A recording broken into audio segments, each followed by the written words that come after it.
우리가 말씀을 계속해서 나누고 있는데 구약 성경의 말씀은요. 제가 읽어도 어렵습니다. 왜 어렵냐면 일단은 이 개역 개정이라고 하는 성경의 번역체가 읽기가 자연스럽거나 수월하지가 않습니다. 물론 옛날 성경이나 뭐 개역 한글 시절의 성경보다는 훨씬 더 자연스럽게 잘 읽히지만 이 이야기 뭐 번역체라든지 어투라든지 문체라든지 하는 부분들이 이렇게 자연스럽게 물 흐르듯이 읽어지지가 않는 경우들이 많이 있어요.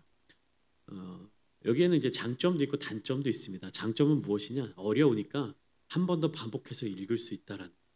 근데 단점은 뭡니까? 한 번 더 읽어도 이해가 잘 되지 않는다는 거예요. 그럼 장점이 무슨 소용이 있느냐? 그렇기 때문에 우리가 이 강해 설교를 계속해서 함께 나누고 있는 것입니다. 성경은요 많이 읽을수록 좋은 것이 아니에요. 그러니까 많이 읽으라고 권면을 드리는 이유는 무엇이냐면 그 확률을 높이는 거예요. 무슨 확률이냐? 하나님 말씀을 통해서 하나님을 만나고 하나님 말씀을 통해서 예수 그리스도를 발견하는 그 확률을 높이는 거예요. 뭐냐면 자주 읽어야 그 확률이 올라가잖아요. 그런데 우리가 함께 말씀을 깊게 나누는 이유는 뭐냐면 또 다른 한편으로 확률을 올리는 거예요. 뭐냐? 정확도를 높인다라는 것이죠. 그러니까 빈도를 높이는 것도 성공 확률이 올라가는 것이지만 정확도를 올리는 것 또한 그 성공 확률을 급격하게 올릴 수 있는 것이죠. 가장 좋은 건 무엇입니까? 바르게 배우고 많이 읽는 것. 근데 우리 성도님들의 삶의 자리자리에 맡겨진 어떤 일들을 쭉 보면 너무 바쁘세요. 분주하세요. 그건 당연한 일입니다. 저 같은 목회자들이야 그냥 일어나서 책 읽고 성경 보고 기도하고 하는 것이 저의 일이지만 여러분들의 각자의 삶의 자리 가운데서 맡은 바 그 또 각자의 자리에서 감당해야 될 일들이 있으시잖아요. 그것을 또 하나님께서 여러분들에게 사명으로 주셨잖아요. 그렇기 때문에 우리는 분명하게 성경을 잘 배워야 되는 것이. 목회자들이 성경을 잘 깨닫고 잘 배울 수 있도록 도울 때 여러분들은 어떻게 하면 되는 겁니까? 바르게 배워서 성경을 바르게 접하고 바르게 이해하는 것이요. 그러면 이제 실패할 확률이 줄어드는 거잖아요. 그러니까 여러분들은 성경을 많이 읽을 시간이 저에 비해서는 목회자들에 비해서는 상대적으로 부족하기 때문에 어떻게 해야 되는 겁니까? 정확하게 읽으셔야 되는. 그러니까 이게 다양한 곳에서 말씀을 접하는 것보다도 무엇입니까? 우리 교회에서 함께 성경을 배우고 하나의 성령, 하나 되는 성령, 우리 교회에 주신 하나님의 그 사명을 함께 나누어야 되는 것이에요. 요즘에 워낙에 뭐 인터넷이든 유튜브든 뭐 온라인 특강이든 뭐 오프라인으로 가서 강의를 듣고 하는 여러 가지 성경을 배울 수 있는 곳들이 많지만 그런 것도 참 좋습니다. 좋습니다만은 우리는 이 시간을 아끼고 함께 하나 되는 목표를 해서 가야 되기 때문에 하나님이 우리에게 주시는 우리 공동체에 주시는 이 말씀들을 함께 배우고 함께 묵상하고 함께 나눌 수 있어야 하는 것이에요. 이것이 뭐냐면 하나님이 구약 시대부터 계속해서 이스라엘 자손들에게 주시는 선지자들의 메시지인 거예요. 하나님은 계속 이스라엘 자손들에게 하나님의 음성을 들려주시고 하나님의 명령을 들려주시는데 이스라엘 자손들은 그 하나님의 뜻을 알려고 하기보다는 무엇입니까? 겉으로 드러나 보이는 거룩해 보이는 모습, 제사를 드린 어떤 형식적인 모습들에 치우쳐져 있었어요. 그러니까 결국은 무엇이냐면 하면 할수록 어떻게 되는 겁니까? 하나님의 뜻과는 멀어질 수밖에 없는 자기 시간을 들이고 혹은 때로는 돈을 들이고 자기 열정을 들이고 열심을 들이고 무엇인가를 하는 것 같지만 하나님과의 관계에 있어서는 전혀 가까워지지 못하고 있는 이스라엘 자손들을 바라보시는 이 하나님의 마음이 호세아서를 통하여서 계속해서 드러나고 있는 것입니다.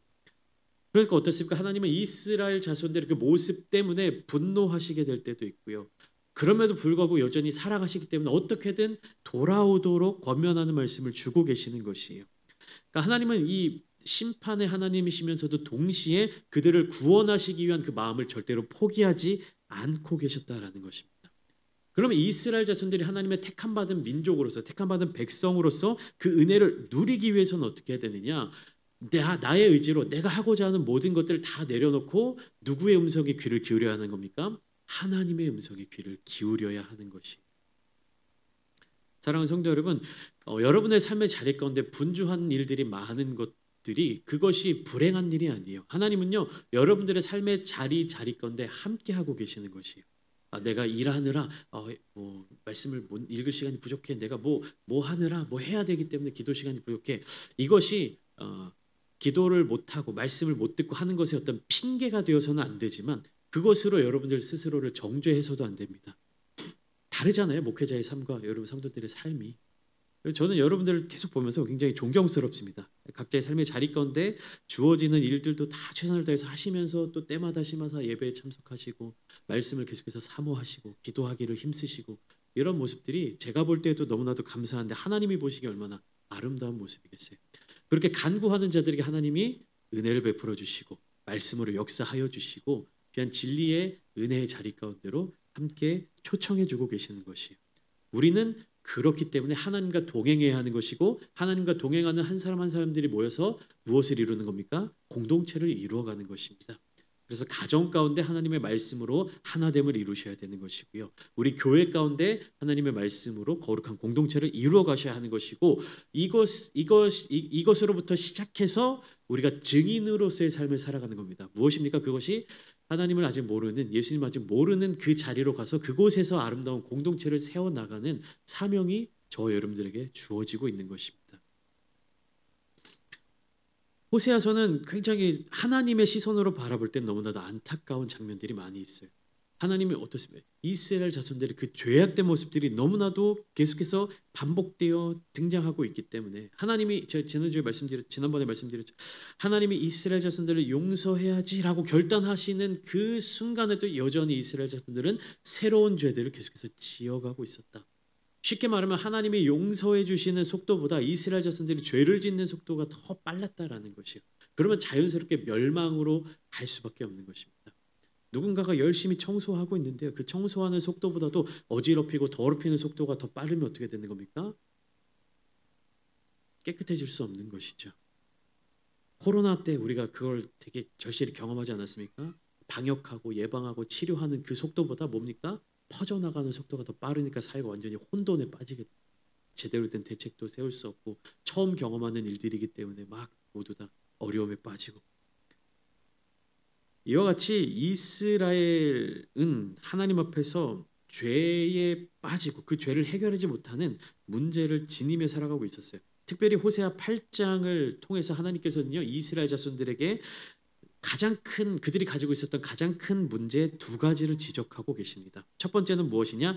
잘못된 예배였습니다. 그들은 예배를 제대로 드리지 못하고 있었다. 올바른 예배를 드리지 못하고 있었다. 두 번째는 무엇이냐? 잘못된 정치였어요. 이것은 이스라엘 자손들의 죄악된 모습과 변질이 어디에서부터 시작되었는지를 보여주고 있는 것입니다. 어디에서부터 그 죄악된 모습들이 퍼져나가게 되었는가? 잘못된 예배, 잘못된 정치. 그것은 어디서부터 시작입니까? 지도자들로부터 잘못된 길을 걸어가게 되었다. 회복되지 못하였다. 반대면 어떻습니까? 백성들의 죄로부터 시작되면 그 종교적인 지도자들, 선지자들이 말씀을 전하면서 그것이 위로부터 정화되어 내려가야 되는데 이건 그런 작업이 없었다라는 것이.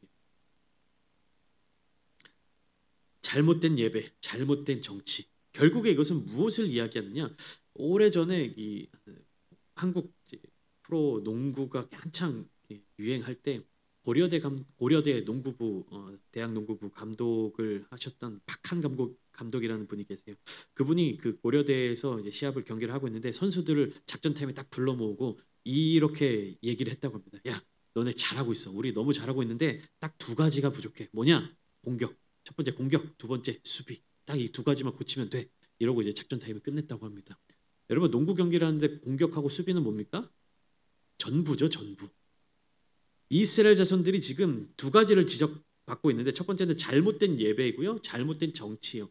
이것은 사실상 두 가지가 아니라 그들의 삶의 모든 부분이 잘못되어 있었다라는 것이.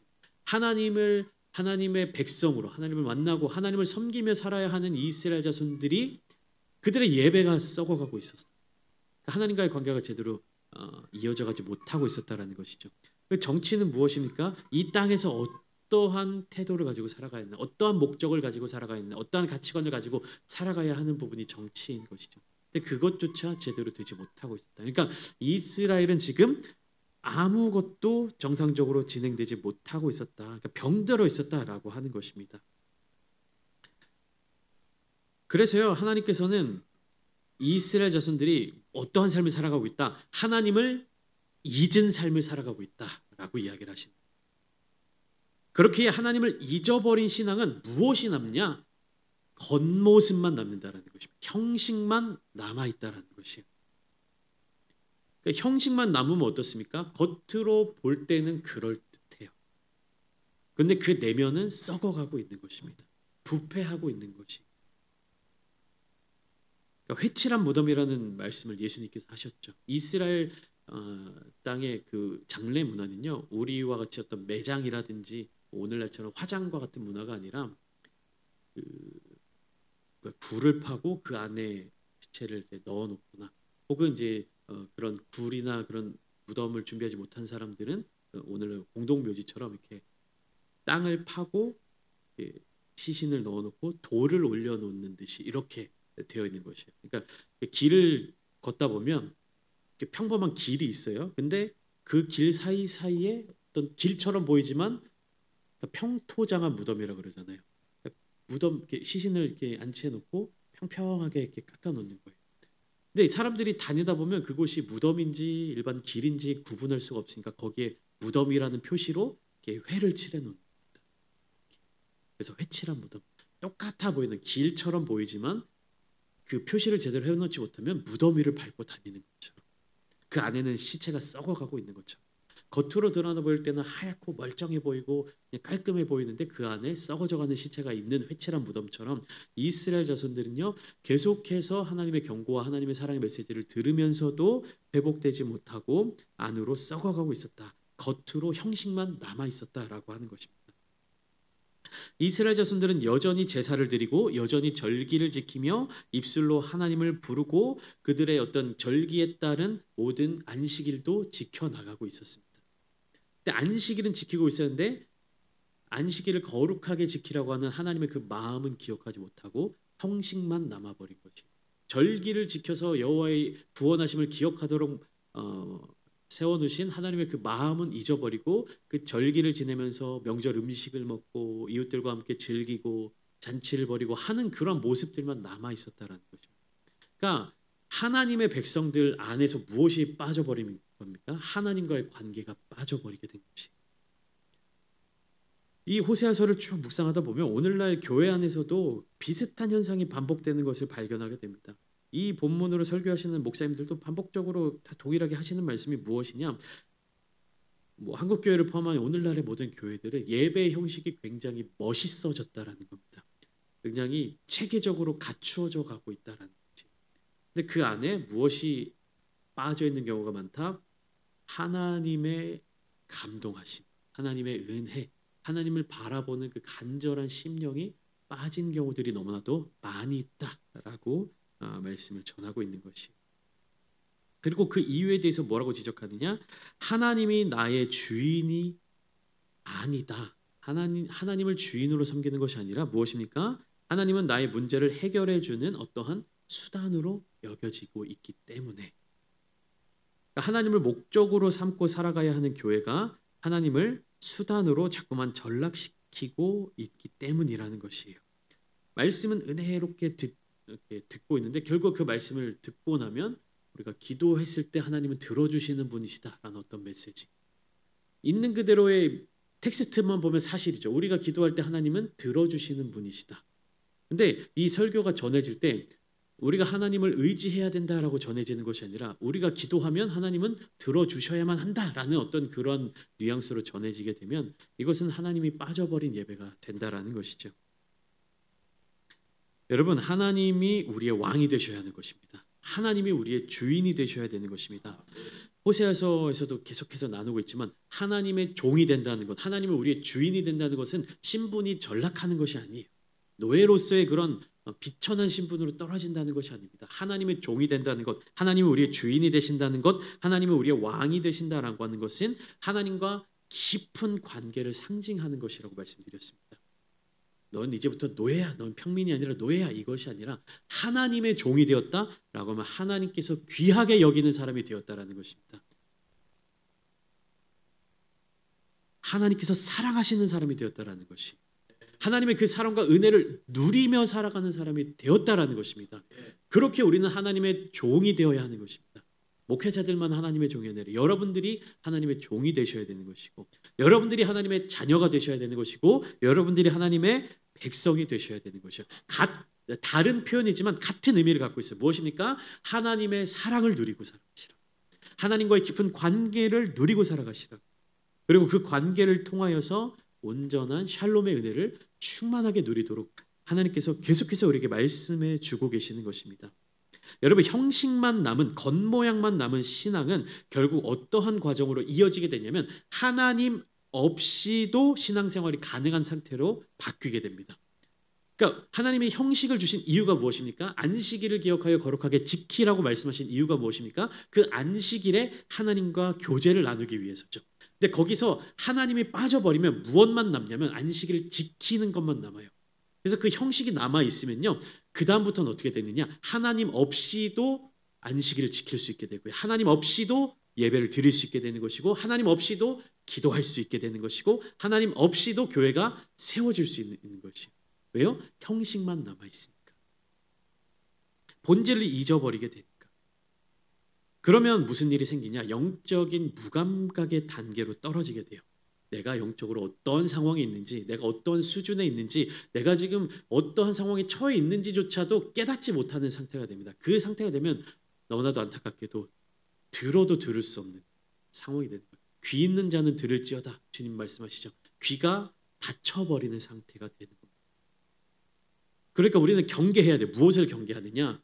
형식만 남아있는 것을 경계해야 돼요. 열심히 예배드리는 것, 열심히 기도하는 것, 열심히 봉사하는 것, 열심히 교회를 섬기는 것, 열심히 교회를 세워나가는 것, 모이게 힘쓰는 것, 그러한 형식만 남아있는 것을 우리는 제일 경계해야 되는 거예요. 왜요? 차라리 형식도 없다면 어느 순간 우리가 그냥 삶의 자리 가운데 살아가다가 하나님이 우리를, 사도 바울을 만나주셨던 것처럼 하나님의 음성이 딱 들리게 될 때 회심하고 돌아올 수 있어요. 그런데 형식이 남아있으면 어떻습니까? 하나님 없이도 살아갈 수 있고, 하나님 없이 살아가는 것에 익숙해져 버리기 때문에 들을 귀가 다 닫혀버리게 된다는 거예요. 아무리 얘기해도 알 수 없게 되고요, 아무리 성경을 보더라도 이해할 수 없고 깨달을 수 없게 되는 것입니다. 들을 귀가 열리시게 되기를 축복합니다. 계속해서 주님은요, 우리의 마음 문 앞에 와서 우리의 마음 문을 두드리고 계시고요, 성령님께서는 계속해서 우리에게 그 음성을 들려주고 계십니다. 날마다의 우리들의 삶의 자리 가운데 그 음성을 듣고 살아가시는 여러분들 되시기를 축복합니다. 그 성령 하나님을 우리에게 보내주시고 주님께서 찾아와 주신 것이 바로 하나님과 깊은 관계를 의미하는 것이죠. 이스라엘은 어떠한 민족이었습니까? 하나님께서 택하여 주신 민족이었지만 사무엘 시대 때 이스라엘 백성들이 사무엘 선지자를 찾아와서 우리에게도 왕을 세워주십시오 라고 이야기했습니다. 오늘 보면 4절을 보시면 하나님이 이렇게 말씀하시죠. 그들이 왕을 세웠으나 내게서 난 것이 아니며 그들이 지도자들을 세웠으나 내가 모르는 바이며 그들이 또 은 금으로 자기를 위하여 우상을 만들었나니 결국은 파괴되고 말리라, 이렇게 말씀하십니다. 무엇이냐? 이스라엘은 왕을 세웠지만 하나님께서는 나와는 관계가 없다라고 말씀하고 계시는 것이에요. 내게서 난 것이 아니다. 이것은 뭐냐? 나와 관계가 없다. 여러분, 이거 얼마나 안타까운 일입니까? 이스라엘 자손들이 애굽에서 구원을 받았을 때 그들은 하나님과 깊은 관계로 회복한 상태였습니다. 구원받은 것이죠. 근데 그 상황에서 왕이신 하나님을 거절하고 우리에게도 왕을 주십시오라고 요청할 때 하나님은요, 그 왕들이 내게서 난 것이 아니다, 나와는 관계가 없다라고 호세아서를 통해서 말씀하신 것이요. 즉 무엇이냐? 하나님의 뜻을 묻는 것이 아니라 그들 스스로 왕의 자리에 올라갔다라는 것입니다. 하나님이 사울에게 기름을 부어서 왕으로 세우라고 명령을 하셨다고 해서 하나님이 사울을 왕으로 세워주신 것이 아니라 결국엔 무엇이냐? 이스라엘 자손들이 하나님을 왕의 자리에서 끌어내리고 자기들이 왕의 자리에 올라간 거예요. 그러니까 왕이, 겉으로 드러난 왕의 모습은 사울 한 사람이었지만 이스라엘 자손들, 사무엘을 찾아가서 우리에게도 왕을 주십시오라고 했던 그 이스라엘 자손들이 왕의 자리에 올라간 것입니다. 하나님을 왕의 자리에서 끌어내리고 스스로 결정했다라는 것이에요. 이것이 죄의 시작입니다. 다윗과 같은 왕은 어떻습니까? 제도적으로 어떤 그 체계 안에서 왕으로서의 어떠한 권위라든지 왕으로서의 어떤 그런 자격들을 누렸습니까?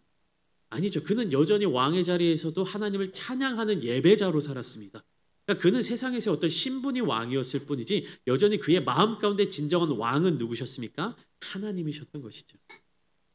그렇게 그런 사람들은요.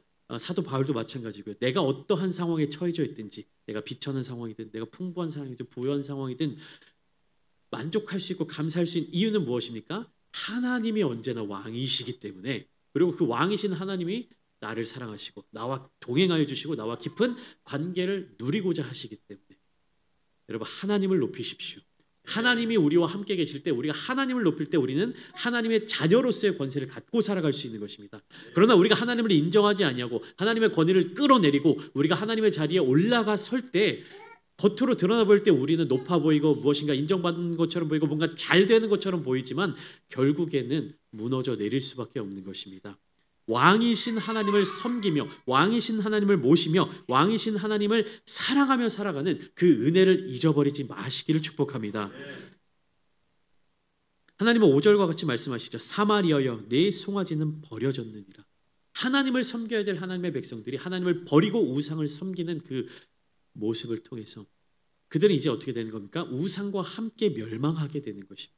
우상은 그들을 구원해 줄 수가 없습니다. 안정, 성공, 명예, 관계, 쾌락, 즐거움 이 모든 것들이 하나님보다 앞서 있을 때 그것으로 말미암아 사람은요 멸망당할 수밖에 없게 되는 것입니다. 오늘날 우리 시대에도 여전히 금송아지와 같은 우상들이 존재하죠. 우리가 알게 모르게 우리가 소망하는 것들 중에서도 그런 것들이 섞여 있을 때가 많이 있습니다. 하나님보다 앞서 있는 것은 없는지 깊이 묵상해 보시기를 축복합니다. 겉으로는 우리 신앙의 옷을 입고 있지만 실제 중심에는 하나님보다 우선되는 것이 없는지 내가 하나님보다 중요하게 생각해서 하나님께 기도하면서 하나님을 구하는 것이 아니라 무엇인가 다른 내가 목표로 하는 내가 목적으로 삼고 있는 무엇인가를 구하고 있지는 않는지 하나님은 우리가 최우선이십니다. 주님은요 우리를 가장 사랑하십니다. 주님은 우리를 위해서 모든 것들을 내어주셨습니다.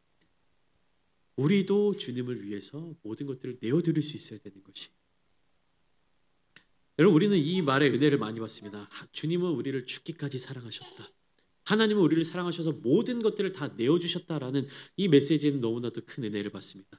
그런데 그 반대의 경우에는요 은혜 받지 못해요. 무엇입니까? 주님을 죽기까지 사랑하십시오. 하나님을 사랑하심으로 모든 것을 다 드리십시오. 이러면요 은혜가 안 돼요. 목사님의 말씀에 의심이 생기게 되고 실망하게 됩니다.